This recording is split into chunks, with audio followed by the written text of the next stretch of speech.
agency. Fine. So let's get into it. I'm excited to be here, and I want to keep this to a very basic level. We're not going to use big language. We're going to use very simple English so that everybody will understand. So to start with, I'm going to ask a simple question. You might not be able to answer, but you can put it on the chat. Has anyone heard of the word co-morbid before? If you haven't, don't worry, because even some adults say I've not heard of what it means. So let me break it down very simply. Co-morbid is just a fancy way of saying someone has two health problems happening to the person at the same time. So think of that.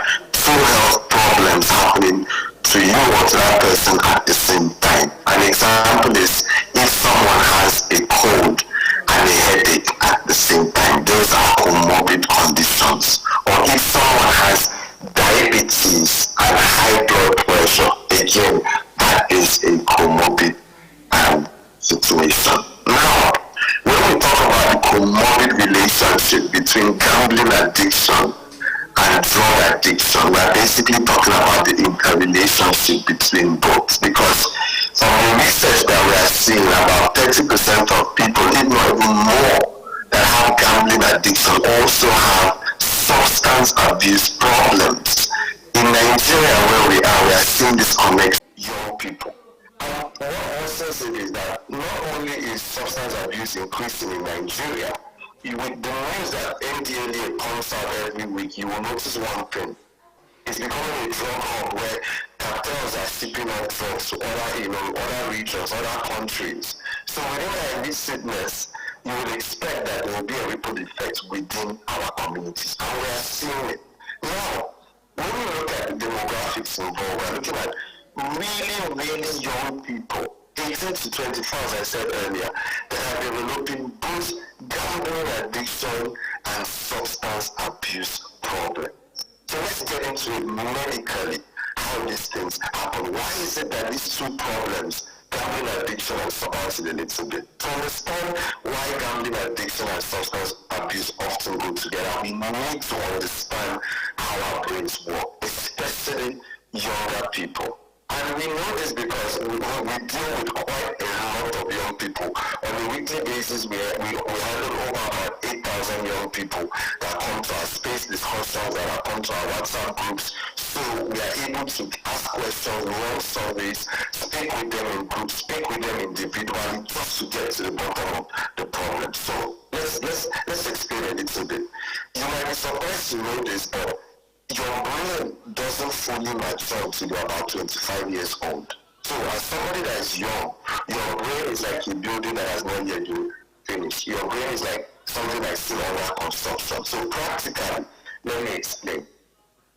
The part of your brain that controls decision making and impulse control, and also the part that thinks about consequences of your actions, is called the prefrontal cortex. I repeat, the part of your brain controlling decision making, impulsive behavior, and also thinking about consequences of what you're doing is called the prefrontal cortex. This prefrontal cortex develops last. Meanwhile, the part that controls emotions and seeking of reward, that reward loop develops first. This is the limbic system. So let me explain it. Prefrontal cortex. I repeat, the emotions and seeking of reward, that reward loop develops first. This is the limbic system. So let me explain it practically.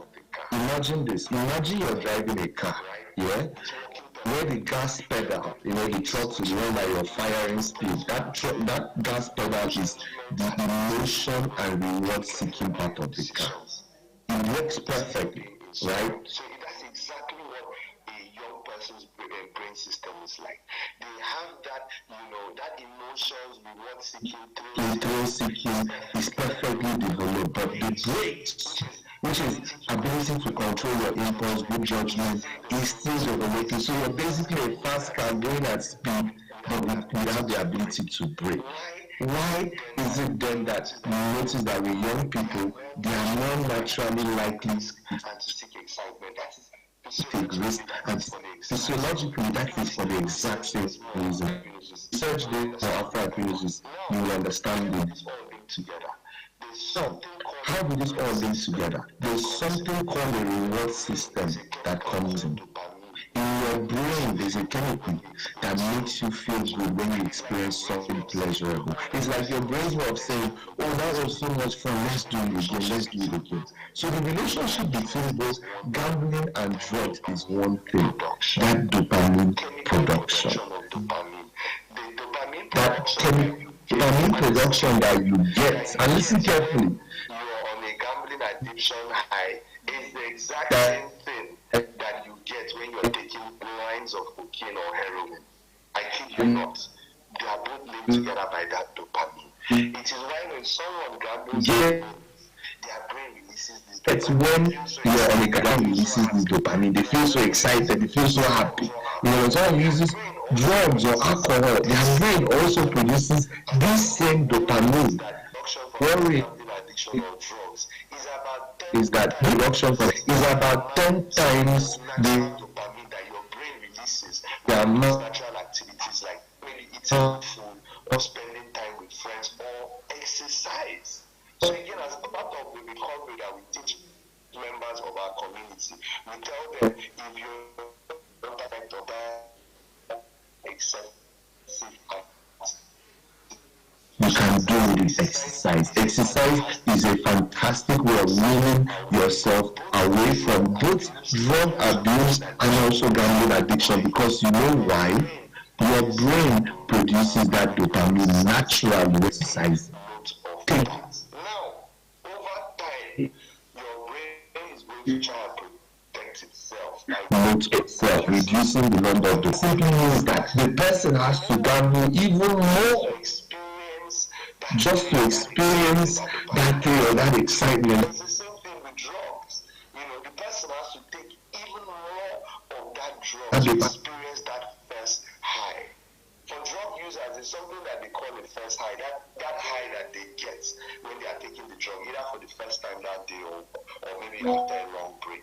It burns their brain cells up. So over time, because of that continued abuse, your brain protects itself by killing off your dopamine receptors. So therefore, people need to gamble more or take more of those drugs. And young people are most especially vulnerable because their brains are still developing. Now, let's talk.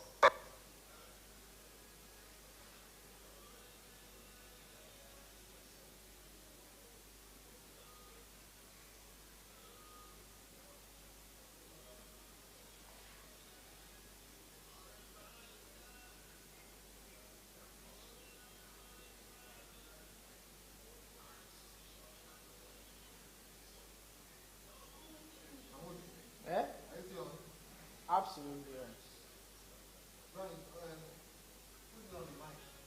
Now the network where they do shake it for us. And again, like I said, this is with our young people. This is an epidemic.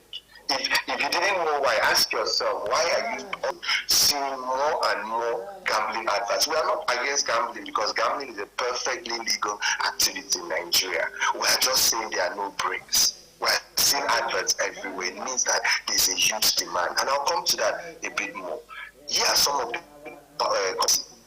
people self-medicate. When they are losing in their gambling, they become stressed, depressed, anxious about their losses, and in return, they start drinking more or they start using drugs to cope with these negative feelings. We had a classic case that happened some months ago where one young boy, that boy was barely 21, he started gambling. He won 1.8 million. He bought a car. He was using the car, and as with gambling addiction, they will surely take that money back.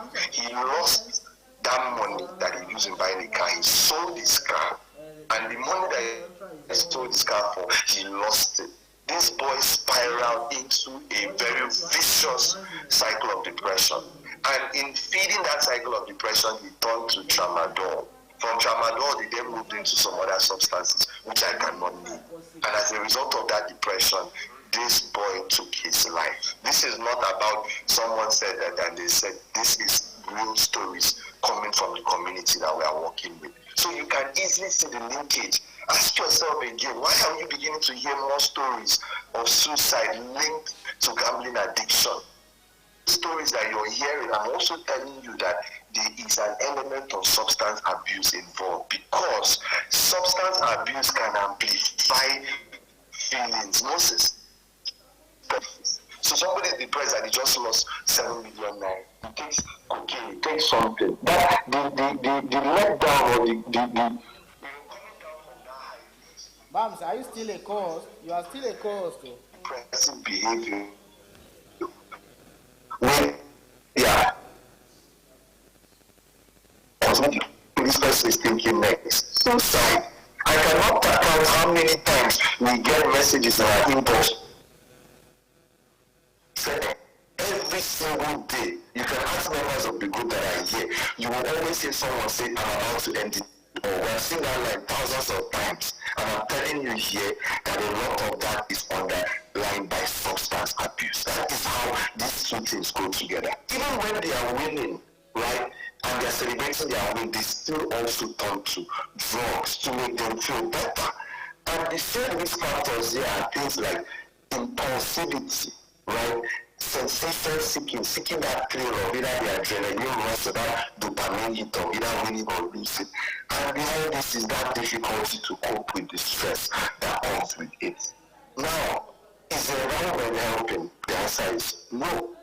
If you look in Nigeria where you are now, if you look around you, you will see that betting shops are mostly located in places of extreme poverty. You will see that located in areas where drugs are easily sold, alcohol is everywhere. And the adverts that are going out now is absolutely normalizing gambling as a behavior, as a cool behavior. But what no one ever told you is that there is a dark side. What no one ever told you is that it can easily lead to addiction. That part is not emphasized enough in the advert. So it means that for young people, there is this, oh, it's cool to gamble in school, but they don't know the consequences until they get into it. And for a lot of them, by the time they get into it, it's already too late. Now, if you look at drug abuse at the same time, you'll also see that currently in social media, there is a kind of culture that also glamorizes drug use or excessive drinking. These are elements that contribute to creating a culture where gambling addiction or drug abuse seems normal and exciting. So can you guys, are you not seeing the co-morbidity here between both? Because it's the same circle of people. It's young people that are having gambling addiction, and a lot of them also have substance abuse addiction, because you have to cope. When you're coming down from a loss, you cannot handle it physically, emotionally in a normal state. You have to rely on, in most cases, drugs or alcohol just to bring you down. And even when we look at statistics, we are seeing that younger people, especially in universities, are turning to drugs to cope with their gambling addiction. There was a recent study that a fantastic researcher by the name of Tolulope commissioned in one of the universities in the Southwest. He used almost 1,000 undergraduates. He wouldn't believe that from those 1,000 plus people that he ran that research on, most of them were addicted to gambling. That is how bad it is. And so I echo the truth, because if you look around in your universities, even in your secondary schools, you will see that gambling addiction is extremely prevalent. It is impacting just you as a young person, but it is impacting your parents, your communities, and the country as a whole. If you people didn't know it, there's something that I echo the truth, because if you look around in your universities, even in your secondary school, impacting your parents, your communities, and the country as a whole. If you people didn't know, there's something that is called a lost generation. We are beginning to have fears that this generation of young is almost always on his phone, because people are almost lost because of the prevalence of both addictions. So how do you spot warning signs? How do you know? For gambling problems, you will start noticing when this person is almost always on his phone, because gambling addiction thrives in secrecy. They love being in dark places, pressing their phones, gambling all through the day. You will notice it. They are spending too much time with their phone. They are always asking for money. They were asking for money today. The next day they are back. It's always someone that I know killed his auntie, killed his grandparents, not like in real life, but by lies. He killed a lot of his family members off just to get money. You will notice that they have extreme mood swings. One minute they are laughing, they're happy with you. The next minute they are depressed. Things are caused. We had a young kid, a young lady. I'll call her K. I won't call her full name. 19 years old, student in Lagos. She started betting. How did she start? Her friends. And usually they will always say, I'm playing for. Stories from our community will tell you, see, even if you start with 1 naira, the truth is the addiction forms the more you play. So you become more addicted the more you're winning. The longer you're in that system of playing, the more addicted you become. That is how this girl started. 19 years old, she started with 100 naira. She won her first one, she was excited. And there's something called beginner's luck. As she started, she was winning. Before you know, when the losses started hitting her, this girl started borrowing money. This girl, as at the time we were counseling her, 19 years old with 7 million naira debt. Debt that she cannot even pay back in 3 years with the allowance that her father was giving her. And in a bid for her to cope with the depression and anxiety that comes with this state, she turned to drugs. She turned specifically to codeine, thinking that it will help her relax. But it didn't. She became extremely abusive. Her mental state deteriorated. When I spoke to her father told me something. He said that in his life he had never been to a police station before. But it was because of this his 19-year-old daughter that he went to one of the police stations there in Lagos. And the thing that the DPO told him that touched his life was that the DPO said, why is it that you pastors, because the father is a senior pastor in RCCG, why is it that you pastors are fond of having bad children? That is how your gambling addiction or substance abuse can impact on family. That girl, as I'm speaking to you, has dropped out of school. Addiction and substance abuse, because they go together, they're like brothers and sisters. Let's talk about how this thing impacts on your families and your communities. See, it impacts on your education and future opportunities. A lot of people that we've counseled, they were destined to be a Dangote, but the addiction, the substance abuse turned them from potential Dangotes into beggars. I'm not kidding you, because that is a symptom. You will see somebody that just lost 100,000 naira 10 minutes ago, turning around and begging you for 500 naira to eat. You will wonder, is this normal? No, it's not normal, because gambling addiction is mental health illness. The impact of family and friends, I cannot count how on crying to us, save my child from this thing.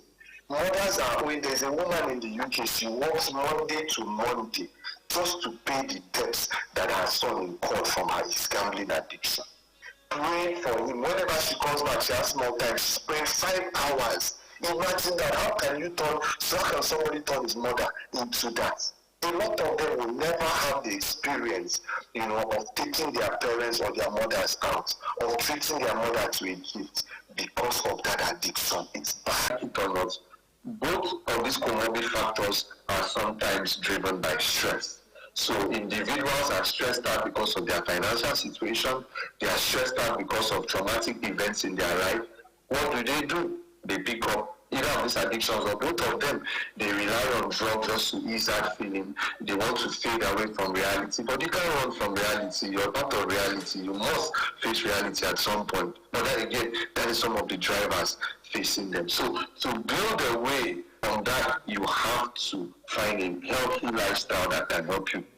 And one of the things that we always recommend is exercise and being more social. And for a lot of people, their social network is also a trigger to this addiction. So for instance, with gambling, we see a lot of young people that are associated with other young gamblers. So because they're in that circle, they are not able to leave. They are constantly inundated with triggers. For gambling, drug abuse, it's the same thing. You see young people running in circles related to drugs. To break away from that, you need to change your social circle. It is one of the sacrifices that you have to make. You need to change that social circle. If that social circle is trading the Gary seller, let me confirm you're buying it. Send me pictures before they send money directly to the Gary seller.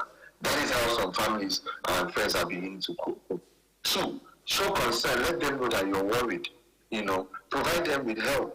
And very importantly, if you're somebody that is either in a relationship or you know people that have these substance or drug or gambling abuse issues, you must learn how to prioritize yourself first. You cannot force them to get help. You can only lead the horse to the water, but you can't force them to drink. So you must prioritize your own health first. That's very important, because I see people that get drawn into these addiction problems and they end up even having a co-morbid. We also see a lot of relapses, and these relapses are, there's a lot of reasons why, because of the triggers. For instance, excessive advertising. When I talked about regulatory support being not visible, it's true. We are seeing adverts that are directly focused on young kids away from the secondary school. We had a case where a betting shop, a betting organization did borrow for a particular school, and those have their signs all over. That should not be allowed from a regulatory point of view. It should never be allowed. We are seeing, let me go giving people the one that is allowed. Financial tech platforms are now directly advertising gambling services to their users, knowing full well that these users, a lot of them are on, when they even see that you're stop playing, what do? They send you free bets. They send you, bombard you with text messages and email. Come and bet, here's 1,000 naira, come, it's free, come back to us. That is happening. What can be done? The government needs to recognize that they have a role to play. They first of all need to acknowledge that there's an epidemic going on right now in Nigeria. Young people are being wiped out because of this addiction. There needs to be a committee, whether at a state House of Assembly level, whether at federal or House of Parliament, that need to raise a committee to look at this. And like I said, number one is the issue of regulation. There is almost no regulation. If you didn't know it now, federal was fighting state on who gets to regulate gambling in Nigeria. As a result of that fallout, there has been no focus on player protection initiatives. We called one of the states and asked them, and they said, leave us for now, that's not our problem, we are fighting for our lives. So who's fighting for the rights of the players? Nobody. There has to be an awareness within the government that these young people need serious help. This country doesn't have a future if we are to continue this way. Alright, thank you very much, Gabriel. We have quite a number of people that want to speak. But quickly, let me read this one. That's Elsa from DM Matana. Sincerely, I have never been enlightened and informed on this issue till this place. Thank you. So, alright, thank you, Elsa. This one is King Olaide. Gambling is a very destructive way. Thank God I have been able to control myself since about 2 years now. Alright, thank you. Dr. Ladiga, thank you for your insights on co-morbid relationship between gambling and mental health/substance use. From a prevention standpoint, what early strategies or communities do you believe are most effective in reducing the risk of individuals developing gambling problems in the first place, especially among youth or vulnerable populations? Alright, please note that, Gabriel, that's a question from Dr. Ladiga. Ugo Okafor, God bless you. Gamble Aware NG1, you are doing a great job. Thank you, Ugo. Okay, let's stop that. Okay, let's quickly in 10 seconds, quickly speak to Dr. Ladiga's question, and then we'll come back to take contributions from Dr. Abdullahi Lobi Stars and the others. Thank you. Thank you. In 10 seconds, the answer to your question, Dr. Ladija, is very simple. Awareness. What is happening Nigerians don't know that there is an epidemic, that is a problem called gambling addiction. They are unaware because culturally, socially they are being engineered to accept gambling addiction as a norm. So awareness is what breaks that cycle. Over to you, Dr. Tufani. Alright, thank you very much. Okay, let's take the contribution from Dr. Abdullah. Dr. Abdullah joins us via the handle of SM Mental Health Foundation. Thank you, Dr. Abdullah. Glad to have you. Please go ahead and move to yourself. Thank you very much, Mr. Femi, and thank you to Mr. Victor for a very beautiful presentation. I think awareness, Nigerians are aware there is a problem with addiction. We are just being what we are good at. Ostriches, we bury our heads in the sand because we can have parents coming every day with their children with these problems. It's not one, it's not two. Virtually every day you see them, and you see people are aware. Definitely we are aware, just like every other of our social problems, we don't feel we should do anything about it, majority of us, and that is where the problem is. In fact, this gambling is not just the youth, even adults. I have colleagues who are doctors, not just doctors, psychiatrists, who are victims of this problem. I see when we say the addiction is a disease, once someone becomes unfortunate to get himself involved, it becomes so difficult to get out of. I had a colleague years ago, and due to this gambling, in fact, he had to be ejected from his home. We had to put money together to rent a place for the wife and the kids. And in fact, so bad, not once, not twice. And not one person, not two persons, quite a lot. Just last week, I had a client that we were working through, doing motivational interviewing for a drug use problem. But we also had a co-morbid gambling addiction, and only for the parents to come and reported that he took the father's Prado, a very expensive car. I went in there, sold it for a very ridiculous amount of money, just to, place a bet, hoping that he was going to, win. So it's a big problem. And like he said, one of the nexus I have come to see in this problem, sometimes it is frustrating, is this loan sharks.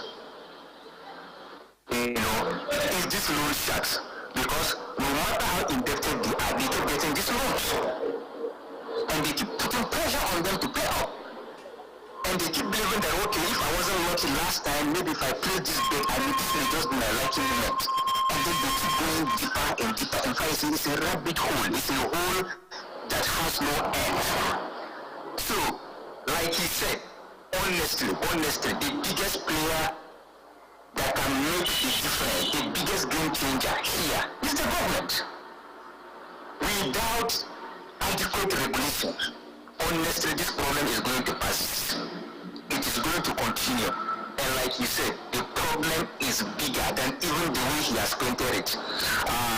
Mr. Pebe, there is a research we have just concluded.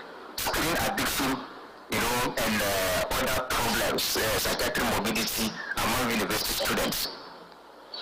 The publication should be out very soon. I will share with you. And you'll be surprised at the magnitude of the problem. We are, I don't know how to call it, sitting on a cake of gunpowder, drug addiction, now compounded by gambling addiction and other forms of addiction. They are not just the two addictions. So really, we are in serious problems. And the earlier we recognize that, the earlier we take it very serious and do something about it, the better for all of us.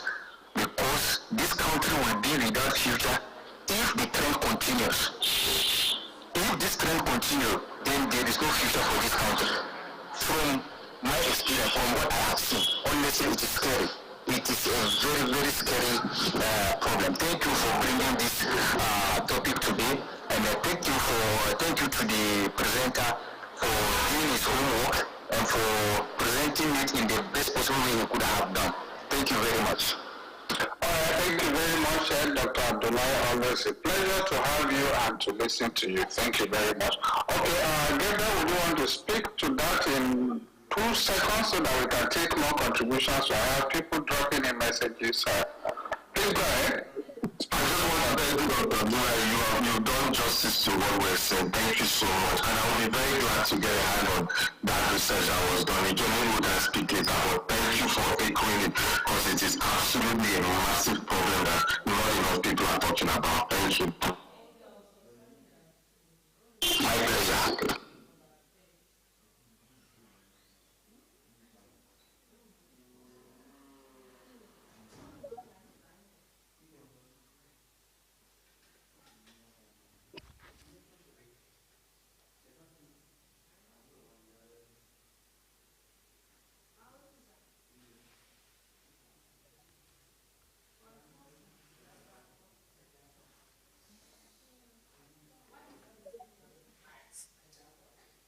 Sorry, can anyone hear Femi?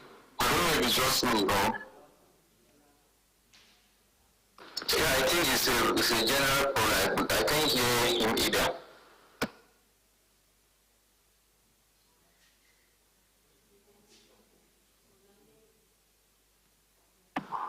Yeah, I think it's a general problem. Yeah, either. I can't hear him too.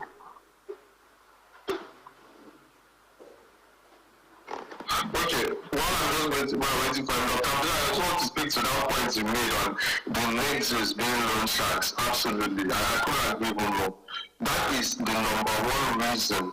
Back to Dr. James' question earlier in terms of recovery rates, we can tell you categorically that you see loans is one of the reasons why people are not able to recover. Because just like you nailed, there is this belief that it is that next game that is going to be able to pay back their debt.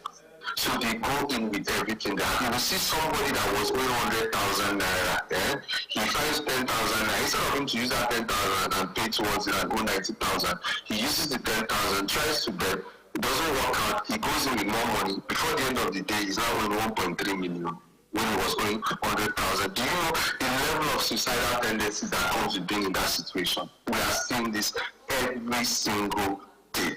Loan pressures on burden of better access to loans, and a lot of these loan sharks, they are not even licensed. A lot of them are beginning to use very unethical ways of recovery. We have seen the other day it was posted, a loan shark put up a young man's picture and put up some very horrible pictures of beheadings, killings, and said that this young man is a wanted kidnapper and ritualist. Unethical ways. These are some of the problems that these things are spawning. It's a big problem. So access to loans, debt profiles of young Nigerians as a whole is increasing. And the worst thing about this increase is the fact that it's not like they are borrowing money to put into productive ventures. They are borrowing money for a system that doesn't have value. That is the problem. And like I mentioned earlier, there is a lot of capital flights happening. If you don't want to pay attention to any other thing, understand that there's capital flight happening because the biggest operators are foreign based. So whenever they are taking their $100 million plus out, they are taking it out of the country. That is the money that most of these young people have borrowed. They mortgage their futures for foreign organizations to then take that money out. And like I said, it is perfectly legal.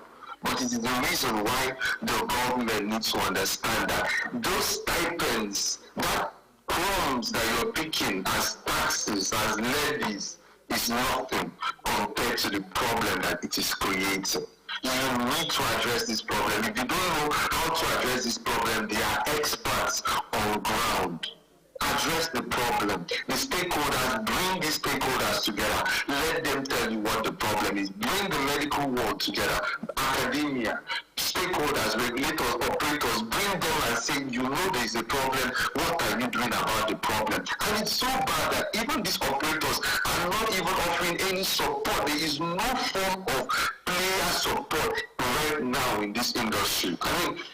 And again, if you look at these players, they are also what you call consumers. So there's no consumer protection happening. You can imagine that for a player that is addicted and needs help and goes on his gambling platforms for help, do you know what happens? They refer them to an organization in the UK. Can you imagine the insolency of that behavior? You refer them to an organization in the UK to do what? And when they reach out to the organization in the UK, the organization will tell them, sorry, we do not handle cases outside of the UK.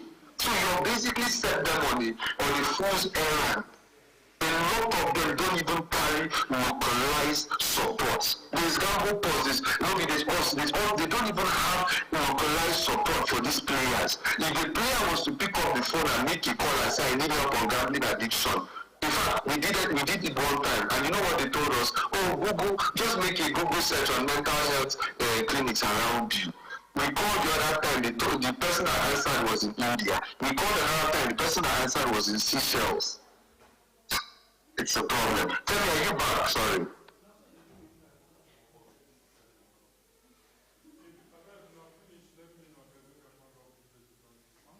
I don't know if it's just me or we can't hear me. Hello?